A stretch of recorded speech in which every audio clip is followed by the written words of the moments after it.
বেলডাঙ্গার ২ নম্বর পূর্ব ব্লকে আবারও ঘর ভাঙল কংগ্রেসের। কংগ্রেস ছেড়ে কয়েকশো কর্মী তৃণমূলে যোগদান করলেন।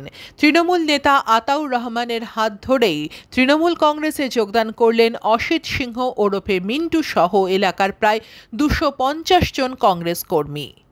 এদিন রেজিনগর ব্লক তৃণমূল কংগ্রেসের কার্যালয়ে এই যোগদান সভায় উপস্থিত ছিলেন তৃণমূল নেতা আতাউর রহমান ও বেলডাঙ্গা ২ নম্বর ব্লকের ব্লক সভাপতি মঞ্জুর শেখ। উপস্থিত ছিলেন ভরতপুর বিধানসভার তৃণমূল বিধায়ক হুমায়ুন কবির, মুর্শিদাবাদ জেলা তৃণমূল কংগ্রেসের সংখ্যালঘু সেলের সভাপতি আবুল কাউসার, জেলা পরিষদের সদস্য অভিভাবক সন্দীপ ঘোষ ও পঞ্চায়েত সমিতির সহসভাপতি শক্তিপদ কর্মকার সহ একাধিক তৃণমূল কংগ্রেসের নেতা কর্মী ও এলাকার অসংখ্য সাধারণ মানুষ। এলাকার জনগণ শেষ কথা বলে, তাই এলাকার জনগণ আমরা সকলে এক ছত্রছায়ায় এক ছাতার তলে আমরা রয়েছে। আমাদের সর্বোপরি নেত্রী আমাদের মমতা ব্যানার্জি, আমাদের নেতা অভিষেক ব্যানার্জি।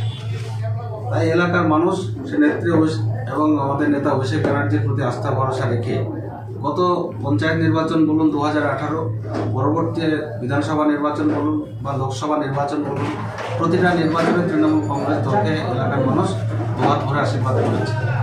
তাই এলাকার সর্বস্তরের মানুষ তৃণমূলের ছত্রছায়ায় রয়েছে। এখানকার তৃণমূল কংগ্রেস দল শক্তিশালী রয়েছে।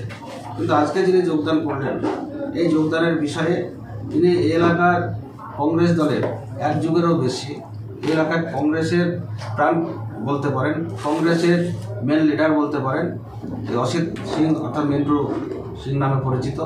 তিনাকে আমরা কাকা বলে সম্বর্ধনা করি। কিন্তু এই এলাকার প্রতিটা মানুষ, সব ধর্মের মানুষের সঙ্গে তার একটা সম্পর্ক, নিবিড় সম্পর্ক রয়েছে। তাই রাজনৈতিক একজন লিডার হিসাবে যা যা গুণ, যা যা থাকা দরকার তিনার মধ্যে রয়েছে সেগুলো। তাই একজন রাজনৈতিক লিডার কোনোদিন বসে থাকতে পারে না। সে আজকে দেখেছে গোটা বাংলা যেভাবে বাংলার মুখ্যমন্ত্রী বাংলার একদিকে যেমন উন্নয়নটাকে তিনি চালিয়ে যাচ্ছেন, অনুরূপভাবে আজকে ভারতবর্ষের মাটিতে বিজেপি সরকার যেভাবে একটা সাম্প্রদায়িক সম্প্রীতি নষ্ট করার যে চেষ্টা করছে, তাই তিনি ভাবলেন যে এই বাংলার মাটি তথা রেজিনগরের মাটিতে আমরা সাম্প্রদায়িক সম্প্রীতিটা নষ্ট হতে দেব না।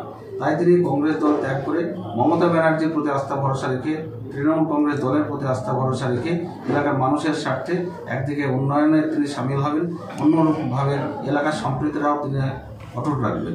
এটাই তেনার মেন উদ্দেশ্য।